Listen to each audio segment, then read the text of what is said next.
یہ وکیل صاحب پھر تشریف لائیں بھائی. ہاں جی وکیل صاحب. حاضر ہوں جناب. السلام علیکم. آواز آ رہی ہے جناب؟ آواز آپ کی آ رہی ہے. ہاں جی جزاک اللہ. ٹھیک ہے آپ؟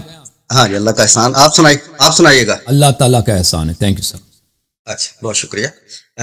شروع ہونے سے پہلے آپ کا وہ سن رہا تھا، منافقت پر بھی بات کر رہے تھے آپ، تو آپ نے بڑی دیدہ دلیری کے ساتھ مسلمانوں کے رہنماؤں پر کہا کہ بھی کے اوپر جی کیا کہتے ہیں جی بالکل ان کا ایمان پر بھی ان کے جرائم کے اوپر آپ نے ان کو مجرم قرار دیا ہے. ٹھیک ہے. ویشیا کتاب کوٹ کیا؟ ویشیا کتاب کوٹ تو نہیں کیا نا؟ آپ کے کتب سے کوٹ کیا سر؟ آپ ماشاءاللہ تعلیم یافتہ ہیں. آپ ماشاءاللہ تعلیم یافتہ ہیں. آپ کا کام ہی ہے، آپ کا کام ہی ہے کہ کورٹس میں جا کے مقدمے لڑیں. ابھی میں نے آپ کی خدمت میں جو مقدمہ میں نے پیش کیا ہے نا، اس کے کسی بھی پریمس پر، اس کے استدلال پر، اس کے کنکلوژن پر، اس کے نتیجے پر آپ اگر اس پہ آبجیکشن کر سکتے ہیں، آبجیکشن کرتے میں اس کا جواب دے دوں گا. ٹھیک ہے. بات بڑی اہم ہے. ابو بکر عمر کی بات ہو رہی ہے کہ میں نے قرآن سے اور بخاری سے ثابت کیا ہے ہفت اعمال اور بقیہ جو باتیں. ابھی آپ نے سنا بھی، آپ کو تکلیف بھی ہوئی ہے. ابھی میں آپ کے سامنے حاضر ہوں اور آپ ایک پروفیشنل ڈیبیٹر ہیں، کیونکہ وکیل ہوتا ہے اسی لیے کہ وہ جا کے کورٹ میں کیا کرے، مقدمہ لڑے. تو ابھی آپ نے میرا مقدمہ سنا اور آپ کو تکلیف بھی ہے، تو میں آپ کو دعوت دیتا ہوں، اور آپ جیسے دوسرے جو دیکھنے والے ہیں ان کو بھی دعوت دیتا ہوں کہ آپ آ جائیں. جو میں نے مقدمہ لڑایا آج ابو بکر کا، ہفت اعمال اور پھر دین سے خروج اور پھر خلود فی النار، ان تین باتوں میں سے کس پہ اعتراض ہے آپ کو؟ بسم اللہ. میں دوبارہ اس کا جواب دے دیتا ہوں. نہیں میں تو چونکہ آج آپ نے وہ کیا ہے تو مجھے ظاہر ٹائم ملنا چاہیے نا، میں اپنے کیس کی تیاری کروں گا. تو انشاءاللہ اس کے لیے تیاری ہے. لیکن میں چونکہ کنٹینیوٹی کے ساتھ چلنا چاہتا ہوں، کیونکہ آپ نے ابھی خاتون اور ایک ابھی صاحب کو کہا ہے کہ جو 12 امام ہیں وہ ایکچولی دا لیڈر، آپ نے ان کو ماننا ہے، تو میں اسی کے سلسلے میں چل رہا ہوں. اوکے. تو آپ کے بالکل ایگزیکٹ بیک کے اوپر نہج البلاغہ ہے. نہج البلاغہ ہے، لاسٹ ٹائم بھی چلی تھی، تو آپ اس کا پیج نکال لیجئے تاکہ میں آپ کو شیعیت امام کی جو چیز ہے وہ میں آپ کو بتانا چاہتا ہوں کہ وہ، کیونکہ ابھی 1 منٹ پہلے عورت سے آپ نے بات کی ہے، تو وہ عورتوں کے بارے میں عورت کا کیا مقام رکھتے تھے. میرے پاس وہ خطبہ نمبر ہے 80. اگر آپ کتاب نکال لیں، اگر آپ کو یاد ہے تو میں آپ کو کر دیتا ہوں. میرے پاس چونکہ عربی میں بھی ہے اور اردو میں بھی ہے، میں چونکہ اردو میں زیادہ اس کا ترجمہ ہے تو وہ میں زیادہ اس کو بہتر طریقے سے آپ کو بتا سکتا ہوں. عرض کروں؟ نہیں، وہ عربی میں پڑھ لینا. آپ ادھر آئیں، عربی پہلے پڑھیں اور اردو پڑھیں. بعد فراغ من حرب الجمل فی ضمن النساء بیان النقص معاشر الناس ان النساء نواقص الایمان. یہ اس کا عربی ہے. اب میں آپ کو اردو اس کا بتا دیتا ہوں. لوگوں یاد رکھو، عورتیں ایمان کے اعتبار سے، میراث کے اعتبار سے اور عقل کے اعتبار سے ناقص ہوتی ہیں. ایمان کے اعتبار سے ناقص ہونے کا مطلب یہ ہے کہ وہ ایام حیض میں نماز روزے سے بیٹھ جاتی ہیں، اور عقلوں کے اعتبار سے یہ ہے ان میں 2 عورتوں کی گواہی ایک ہی مرد کے برابر ہوتی ہے. حصہ کی کمی یہ ہے کہ انہیں میراث میں حصہ 2 مردوں کے آدھا حصہ کے برابر ملتا ہے. لہٰذا اب یہاں سے آپ نوٹ کر لیجئے گا دا کور ایسنس آف دا خطبہ، تم بدترین عورتوں سے بچتے رہو اور بہترین عورتوں سے بھی ہوشیار رہو، اور خبردار نیک کام بھی ان کی اطاعت کی بنا پر انجام نہ دینا کہ انہیں برے کام کا حکم دینے کا خیال پیدا ہو جائے. شیعیت کے پہلے امام میں اس کا میں صحیح معنی آپ کو بتا دیتا ہوں. میں کتاب کھول دوں 1 منٹ. معذرت خواہ، میں آپ کو چائے کی دعوت نہیں دے سکتا، ورنہ آپ پاس ہوتے ہیں. چائے ہے. Thank you. چائے کی دعوت میں چائے. اچھا، میں کتاب آپ کو کھول دیتا ہوں. یہ فرمایا کہ عورتوں کی طاعت نہ کرو، تو دیکھیں اس کی ایک بات ہے کہ وہ اس طرح نہیں ہے کہ ان کی اچھی باتوں میں طاعت بھی نہ کرو. آپ کو اعتراض اس بات ہے کہ ان کی اچھی باتوں میں طاعت نہ کرو تاکہ وہ بری کاموں میں آپ سے طاعت کے پہ وہ نہ ہو جائیں، ان کو طمع نہ ہو جائے. تو اس حدیث کا ایک مطلب ہے، وہ سن لیجئے اس کا مطلب کیا ہے. دیکھیں، ہم اچھی طرح سے جانتے ہیں کہ بہت سارے فیملیز ہوتے ہیں، بہت سارے رشتے ہوتے ہیں، اسی لیے برباد ہوتے ہیں کہ ایک فرد اپنی عورت کی ہر بات مان لیتا ہے. وہ عورت جو کہتی ہے وہ مان لیتا ہے. بعض دفعہ اچھی بات اس کو بتاتا ہے، بعض اور اکثر بری باتیں اس کو بتا دیتا ہے. بالخصوص جو ریلیشن شپ کی باتیں ہیں کہ مثلا تمہارے بھائی نے یہ کیا ہے، تمہاری ماں نے یہ کیا ہے، اس کو ہدیہ نہ دو، اس کی سپورٹ نہ کرو، اس طرح. تو ہم جانتے ہیں. اور بہت سارے لوگ ہوتے ہیں ان کے کیریئر تباہ ہو جاتے ہیں، ان کے بزنس تباہ ہو جاتے ہیں. میں نے اپنے آنکھوں سے دیکھا، اسی لیے کہ وہ اندھا دھند شخص اپنے عورت کی بات مان رہا تھا. اب 10 سال 20 سال گزرنے کے بعد اس کا بزنس بھی ختم ہے، سب لوگوں سے اس کے تعلقات بھی ختم ہے، کیونکہ اس نے اپنے عورت سے بے جا محبت کے معاملے میں، وہ عورت بھی اس کی عقل اتنی ٹھیک نہیں ہوتی، دنیا کو جس طرح دیکھنا چاہیے وہ اس طرح نہیں دیکھتی ہے، تو اس لیے وہ اس نے ساری زندگی اس کی تباہ ہو جاتی ہے، خاندانیں تباہ ہو جاتی ہیں، باپ بیٹے میں، بھائیوں میں اور دوسرے دوستوں میں اس طرح دراڑیں پڑتی ہیں۔ تو یہ کئی ایک احادیث ہیں رسول اللہ صلی اللہ علیہ وسلم سے، امیر المؤمنین علیہ الصلوۃ والسلام سے، کہ اپنی عورتوں کی باتیں نہ منع کرو، وہ جو کی بھی کہتے ہیں منع کرو۔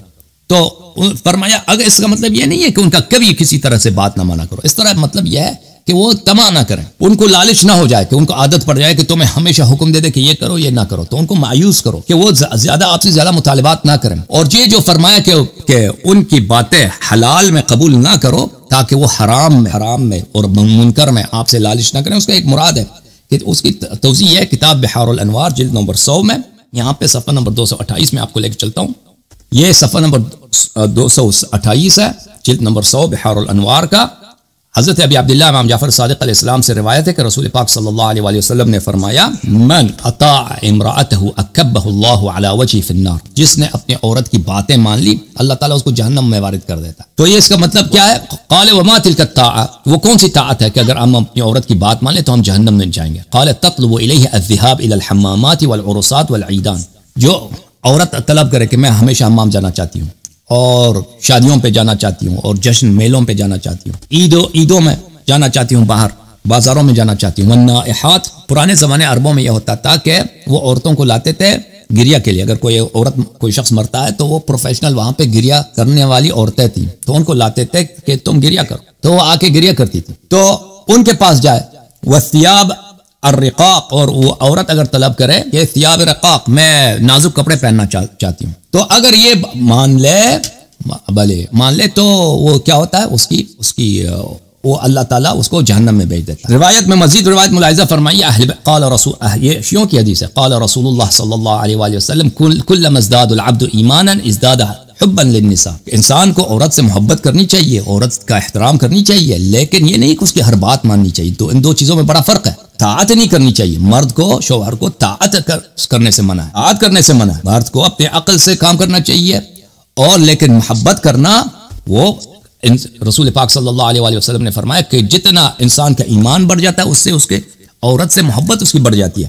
ملاحظہ فرمائیے کہ میں آپ کو کچھ روایات دکھا دوں اس بات میں، اللہ تعالیٰ آپ کا بھلا کرے۔ یہ کتاب قرب الاسناد لشیخنا ابو العباس عبداللہ ابن جعفر الحمیری رحمۃ اللہ علیہ، یہاں پہ یہ کتاب قم میں سن 1993 میں چھپی ہے، یہ صفحہ نمبر ہے 69 اور یہ حدیث نمبر ہے 223۔ حضرت امام جعفر صادق علیہ السلام اپنے والد سے روایت کرتے ہیں، من اتخذ امرأة فلیکرمها، جس نے بھی کسی عورت سے شادی کی ہے اس کی اکرام کرے، طاعت نہ کرے لیکن اس سے مہربانی کرے، اس کی احترام کرے، اس کی جو حوائج ہیں وہ برآوردہ کرے، جو لازمی ضروری حاجت ہے نا، کپڑے خریدنا، کھانا دینا، اس کے علاوہ اس کے ساتھ مہربانی کرے، احسان کرے اس پر۔ فَأَيُّمَا امْرَأَةٍ أَحَدُكُمْ فَإِنَّمَا امْرَأَةُ أَحَدِكُمْ لَعِبَتُهُ فَمَنِ اتَّخَذَهَا فَلَا يَضَعْهَا، عورت آپ کی زندگی کی، اور آپ کی وائف جو ہے آپ کی زندگی کی خوشی ہے، عورت آپ کی وائف جو ہے آپ کی شریک حیات جو ہے آپ کی زندگی کی خوشی ہے، اس کو ضائع نہ کرو، جو آپ کی زندگی کی خوشی ہے، آپ کی زندگی کا سرور کا سبب ہے، آپ کی زندگی میں خوشیوں کا سبب ہے، اس کو ضائع نہ کرو۔ اور پھر روایت کرتے ہیں حضرت امام جعفر صادق علیہ السلام اپنے والد گرامی سے کہ فرمایا اتقوا اللہ فی ضعیفین، اللہ سے ڈرو دو لوگوں کے حق کے بارے میں۔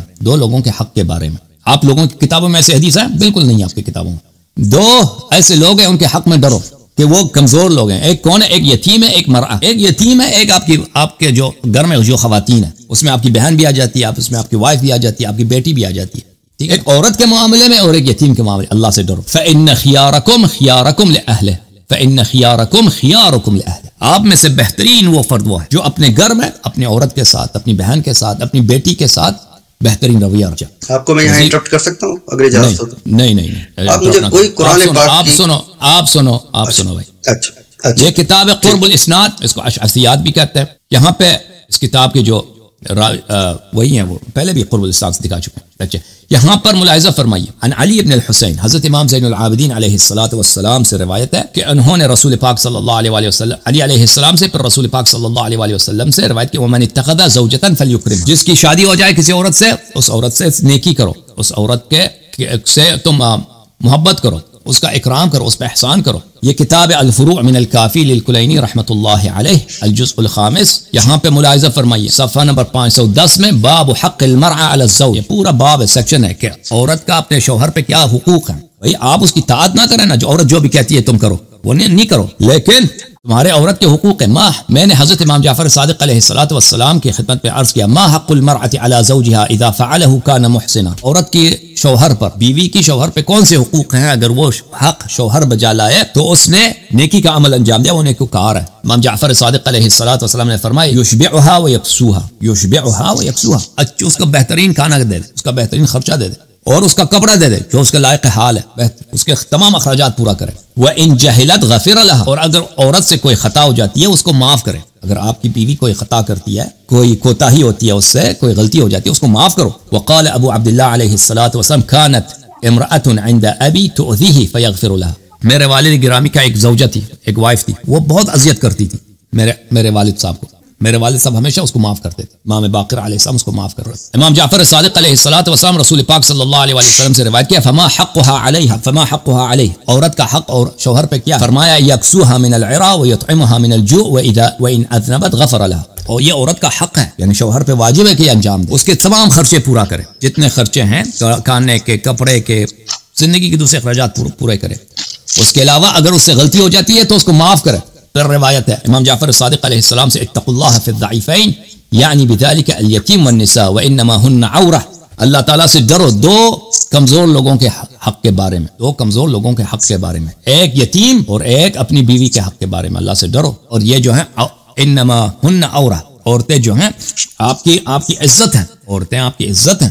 اللہ تعالیٰ آپ کو زوجنی ابو عبداللہ علیہ السلام جاریۃ کانت لاسماعیل ابنہ فقال احسن الیہا فقلت وما الاحسان الیہا. جب جناب اسماعیل جو امام جعفر صادق علیہ السلام کے صاحبزادے تھے ان کی وفات ہوئی ہے تو ان کی وائف کو امام جعفر صادق علیہ الصلوۃ والسلام نے یونس ابن عمار سے اس کی شادی کرائی، اپنی بہو کی شادی کرائی، کیونکہ بیوہ ہو چکی ہے، شوہر اس کا مر چکا ہے. تو یونس ابن عمار کہتا ہے میں نے امام جعفر صادق علیہ السلام سے پوچھا کہ میری عورت کا مجھ پہ کیا حق ہے، تو فرمایا اشبع بطنها وقت سے جثتها واغفر ذنبها، اس کے تمام خرچے تم پہ واجب ہے پورا کرنے کا. کھانا اس کو دے دو، بہترین کپڑا اس کو فراہم کرو، خرچے اس کے دے دو، اور اگر یہ کوئی خطا غلطی ہو جاتی ہے اسے معاف کر لے، اس کو مارنا نہیں، معاف کر. اذهبي وسطك اللہ مالہ، اب عورت سے کہا کہ اس کے ساتھ چلے جاؤ، یہ تمہارا شوہر ہے، اللہ تعالیٰ تم دونوں کا بہترین زندگی عطا کرے، بہترین مال عطا کرے.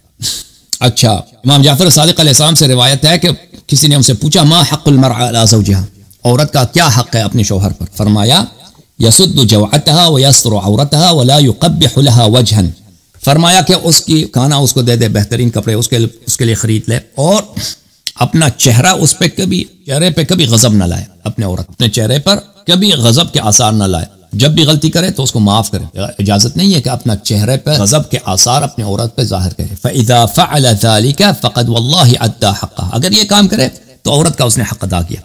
تو عورت کا حق کیا بنتا ہے میرے محترم ناظرین؟ عورت کا حق یہ بنتا ہے کہ اس کے ساتھ مہربانی کرو، اکرام کرو. طاعت کا حق نہیں ہے. یہ جو اعتراض کر رہے ہیں نا کہ شیعوں کے امام نے کہا کہ عورتوں کی طاعت نہ کرو، ہم بالکل مانتے ہیں عورتوں کی طاعت یہ ضروری نہیں ہے. اور یہ کہ مثلا عورتوں کی جو فرمایا کہ ان کی اچھی باتوں میں طاعت نہ کرو تاکہ یہ بری باتوں میں تمہیں ان کی لالچ نہ ہو جائے، وہ بھی روایت بالکل صحیح، میں نے وجہ بھی اس کے بتا دیا. لیکن طاعت کا حق نہیں ہے، باقی حقوق ہیں. ملاحظہ فرمائیے کتاب الاعمال لشیخنا الصدوق لشیخنا الطوسی رحمۃ اللہ علیہ، جہاں پہ نبی کریم صلی اللہ علیہ وسلم سے روایت فرماتے ہیں کہ نبی کریم صلی اللہ علیہ وسلم نے فرمایا ان اکمل المؤمنین ایمانا احسنهم خلقا وخياركم لنسائهم، سب مؤمنین میں سے سب سے زیادہ کامل ترین ایمان کس کا ہے؟ جس کا اخلاق سب سے بہتر ہے. اور آپ مسلمانوں میں سے بہترین شخص وہ ہے جو اپنے گھر میں اپنی عورت کے ساتھ سب سے زیادہ بہترین رویہ رکھتا ہے. اوکے، یہ اہل بیت علیہ السلام کی تعلیمات ہیں عورتوں کے متعلق. اب بولیں آپ. اچھا، شکریہ. اچھا، ان ساری گفتگو کے اندر یہ چونکہ آپ کے پاس اپنے مذہب کی کتابیں ہیں، آپ نے کبھی مسلمانوں کے جو کتاب ہے پھر شروع ہو گیا تو ہم کافر ہیں بھائی ذالک کے میں دیکھیں بات سنیں، میں تو اس کو مسلمان کا مطلب ہوتا ہے جو اللہ کے قوانین کے سامنے سر خم تسلیم کر لیں. تو ہم نے کیا کیا بھائی؟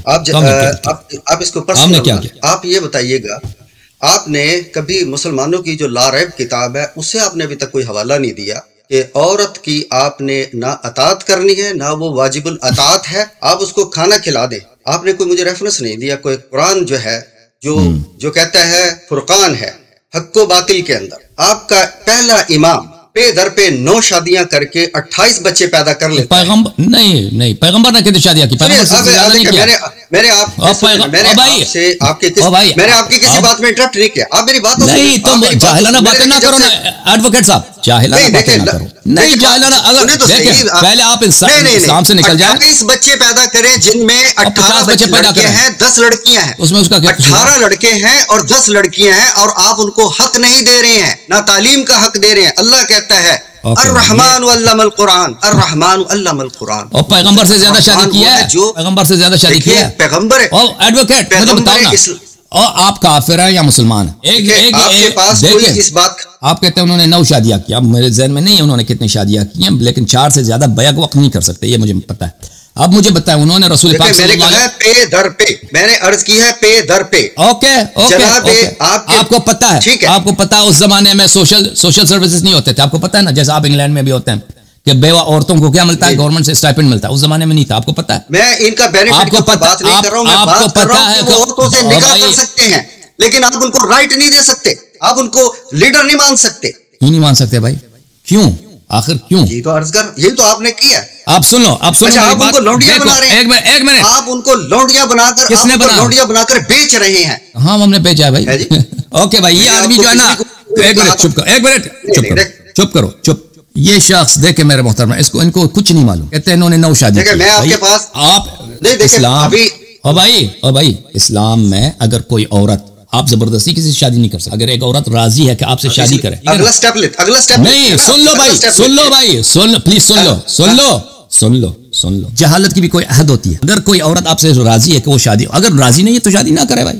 اگر وہ راضی ہے، آپ سے شادی کرنا چاہتی ہے، آپ اسے شادی کرتے ہیں، دوسری عورت آتی ہے، وہ بھی راضی ہے اس سے شادی کرنا، وہ کہتے اس کے باپ بھی راضی ہے، وہ خود بھی راضی ہے، شادی کرو. اس میں کوئی منع نہیں ہے، کوئی قبح ہی نہیں ہے، بلکہ یہ اس کا ثواب ہے. تیسری آتا ہے، چوتھی آتا ہے، پھر ایک مر جاتی ہے تو آپ 5ویں سے شادی کرتے ہیں، پھر وہ مر جاتی ہے چوتھی چھٹی سے شادی کر لیں. اس میں کوئی حرمت نہیں ہے. اگر آپ کے پاس یہ دلیل ہے کہ بھائی چپ کرو، یہ انہوں نے کسی سے زبردستی شادی، اور بھائی چپ کرو پلیز، زبردستی شادی کیا؟ زبردستی کا تو لفظ میں نے استعمال ہی نہیں کیا. تو پھر اس میں قبح نہیں ہے، تو چپ کرو نا، چپ خاموش. سن لو ایڈوکیٹ، تو اس میں کوئی قبح نہیں ہے. آپ سب کا ٹائم ضائع کر، پچھلے ہفتے بھی آپ نے ٹائم ضائع کیا سب کا، اور سب لوگوں نے مجھے کہا کہ اس آدمی کو پھر نہ لو، کیونکہ آپ کی باتیں اتنی جائز. جب اسلام نے او بھائی پہلے آپ کافر بنے. اگر آپ ایک کافر بن کے ہم پہ اعتراض کرتے ہیں نا، تو پھر وہ پوزیشن اور ہے. آپ کہتے ہیں میں مسلمان ہوں. جب نبی صلی اللہ علیہ وسلم نے، او بھائی چپ کرو پلیز، چپ کرو، میری بات نہ کاٹو، نمبر 3 نکال، میری بات نہ کاٹو، دیکھیں بات نہ کاٹو، میری بات نہ کاٹو. میں کہہ رہا ہوں کہ میری بات نہ کاٹو. آپ اس طریقے سے